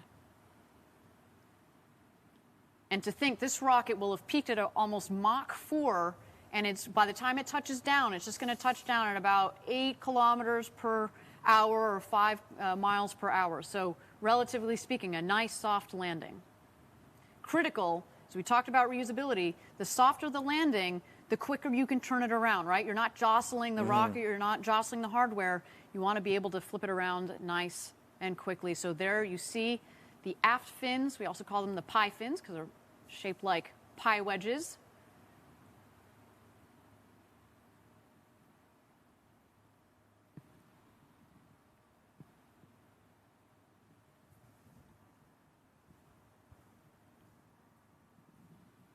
All right, there go the drag brakes. And there you see all the speed bleeding off of the vehicle and waiting for our BE-3 engine to relight. There it goes.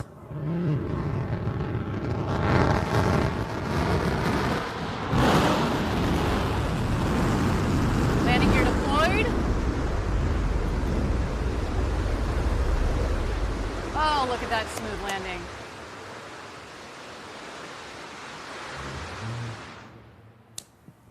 And touchdown. Welcome back, New Shepard. Oh my God, what a beautiful landing, I think that was one of the smoothest landings I've seen of this rocket. It almost looks unreal. Right. It looks like CGI. I know some of you on the internet seem to think that. Believe me, that is a reusable rocket that takes off and lands. What a beautiful landing. It looks like it's ready to go again. Yeah, just, you know, put in those drag brakes, put in the wedge fins, fuel her up, let's go again. But until then, the show is not over. We do have the crew capsule here. On board, we have Mannequin Skywalker, as well as a couple of payload lockers filled with postcards from Club for the Future, from students from around the world. We are waiting to see the drogue chutes come out. They will be followed by the main parachutes. And a little wink from one of those big, beautiful windows. Look at that. There go the drogues.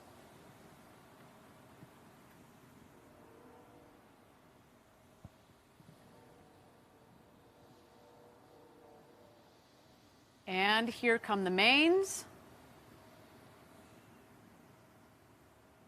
All 3 parachutes are out. We're looking for full inflation, and there they go.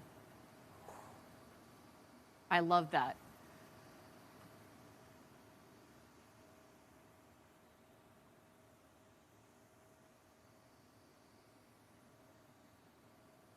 So far, so good. A nominal launch, nominal landing for the booster. We're waiting for the crew capsule to come into land. We're at about 1,600 feet to go. And a nice smooth descent at about 16 or so miles per hour.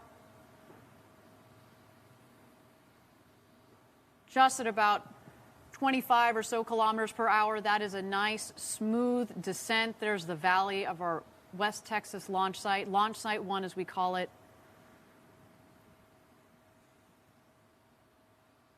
What a day so far, Patrick, let me tell you.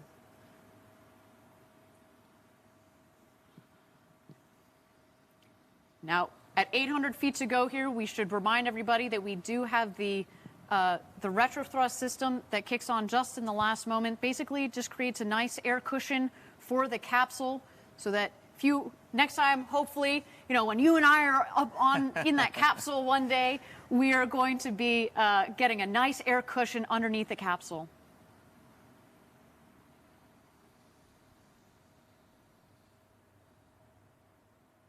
And touchdown. Oh, it was beautiful. Absolutely spectacular. Patrick, I told you it was going to be worth the wait. Look at that. Definitely. I love you. So you can just see it just as it lands. You see that puff of air and it kicks up all that dust, but it's just such a gentle landing right there. A beautiful launch and landing for both the crew capsule and the booster. Team Blue, congratulations to all of you. What a day. You should be so proud. And again, Patrick, soon, you know, if you're an astronaut on board, that is going to be a ride of a lifetime. Cannot wait to check out those onboard cameras to see the views that Mannequin Skywalker had today. And he gets to have all the fun, gets to go everywhere. I know, that guy. Jeez. Now, to bring it all right back around, right, we started the day, you know, as exciting as this launch is, we actually started with, you know, the astronaut rehearsal, sort of on top of the normal launch preparation. And now we're going to bring it all back. Those same stand-in astronauts are going to go back out to the capsule. Once we open the hatch, they're actually going to get in, and we're going to practice and rehearse, essentially getting the astronauts out safely, getting them back into the van, have them reunite with their loved ones, and that's when they would go off and celebrate this sort of incredible experience they would have just had. So, you know, I can tell you that when we've done this in rehearsals and the people have just been sitting out there when this has just happened, you know, they just get emotional. Even just sitting in at the very end, they get emotional. I can only imagine what it'd be like to actually fly and get landed. We see it time and time again. You saw a little bit. Obviously, we didn't have the audio from the safety shelter earlier today, but you know, seeing the reactions of our stand-in astronauts from having done the rehearsal, they get super, you know, psyched and worked up, as they should, right? And then same thing, as you just mentioned, when they come out of the capsule, it is, you know, we put them in, but then they come out again, and it's just this elation. And to think, you know, next time, you know, it's coming up soon, when we start, you know, putting people in that capsule, you compound it with a launch to space and back. Ugh. With a boat full of adrenaline, you better believe they are going to be absolutely psyched and ready to celebrate. Absolutely. Well, so the recovery process is underway. It goes like this. So Since the capsule has landed, we do have the recovery team, which includes a couple of lead vehicles, safety vehicles, and of course our crew member 7. They are quickly traveling out to the landing site. Now, this team's job, if there are astronauts on board, is to ensure that the astronauts safely exit the capsule. The astronaut families, as Patrick mentioned, in parallel are on their way, would be on their way to come welcome our astronauts. Now, once the astronauts would step out of the capsule, newly minted an astronaut, as we mentioned, it is time to celebrate. Now, simultaneously, we also have another team that is heading out to the booster to safe the vehicle and get it back to the barn. I mean, we joked about the quick turnaround. Obviously, we're not flying again today, but it's the keeping the costs of spaceflight down. You have to work on the operations, get those tight, get them quick to be able to reuse the vehicle as much and as quickly as possible. Absolutely. That asset turnaround is absolutely key there. And again, the point of today's flight was to mimic the astronaut experience profile under real launch conditions, right? Astronaut loading is complex, launch is complex, doing them both together is super complex, and doing them well, and you saw that happen today, is going to be a huge step forward. Patrick, what a great day. Actually, while we've got a moment, why don't we check out some of the highlights from today's launch and landing. So we had New Shepard on the pad there, a nice ignition.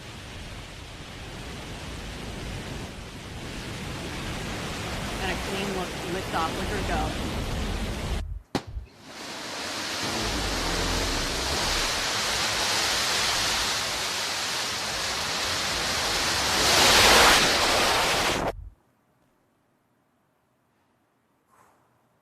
That rumble, you can see it in the cameras, and when you're down there in Texas, the whole valley feels like it's shaking when that 110,000 pounds of thrust is lit underneath the engine.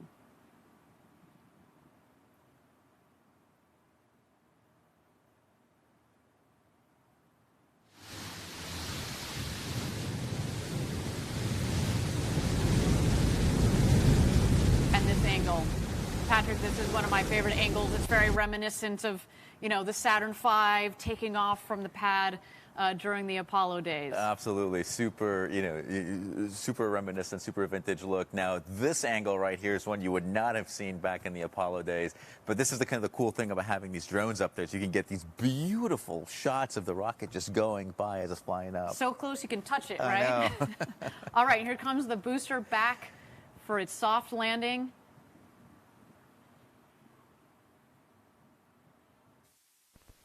Again, Patrick, I think this is one of the smoothest, most controlled landings I've seen from this rocket. It makes it look easy. It's like it's just dangling from a string.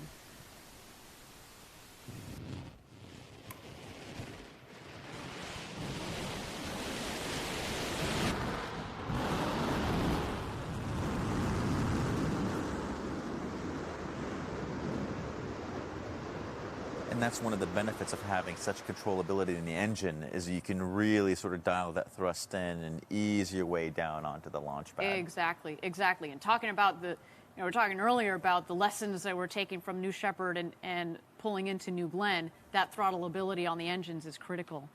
And then last but not least, of course, our capsule with a nice air-cushioned landing. And you can see, actually, the parachute's dropping pretty close to the capsule, meaning there's not too much wind there out on the ground today, which is beautiful. And now live shots from the recovery team that are out there. You can also see, again, we're in preparation of bringing the stand-in astronauts back. We're going to get them into the capsule so that we can practice the egress and taking out of the astronauts from the capsule. Again, coming to you soon. This has been such a critical step, this astronaut experience rehearsal in the march towards human spaceflight. Let's just take a look here. Setting up the stairs. It's a couple feet off. It's about a meter from the ground up to the hatch itself. So making sure they've got a nice, comfortable step out. Yeah. Onto the desert floor. I'm sure my heart would have been beating so heavily through this. I might be a little wobbly on my feet coming out of this thing, just having been literally up in space like just a few minutes ago. Just incredible feeling, I can imagine. Cannot wait. 7, Kevin Sprogge there in the blue coveralls. He's done an incredible job, as well as Sarah Knights, our crew member 7. All right, some mission recap statistics here. These are unofficial. We will have the official ones after the flight. Maximum ascent velocity, 3,615 kilometers per hour. Crew capsule apogee, its highest point in flight, 106,021 meters. Mission start time, 11:51 a.m. Central Daylight Time, and mission elapsed time, 10 minutes and 27 seconds. Just an incredible day. Very cool, very cool. And to commemorate today's launch, you can definitely pick up some of our official NS-15 mission patches and other really cool swag from our shop, and you can go to shop.blueorigin.com to do that. There's a lot of cool things out there. I saw the mission patch earlier. It has the, the silhouette of the 4, stand-ins there. It's extremely cool. Yeah, there we go. I think Gary is the one on the left there. Yeah, maybe. exactly, I'm not sure. exactly. But it's a cool one. I'm definitely picking up one of those right after this. Fantastic. So with that, Patrick, it is time to close out the show. Thank you so much for being my co-host. Always my pleasure. Thank you for for having me. A wonderful launch. As I told you, worth the wait for all of you as well. Thank you for staying with us for the whole flight, New Shepard's 15th flight to space and back. Please follow us on Twitter and Instagram for all the latest updates. And please continue to stay safe out there. Until our next launch, as always, Gradatum Ferociter.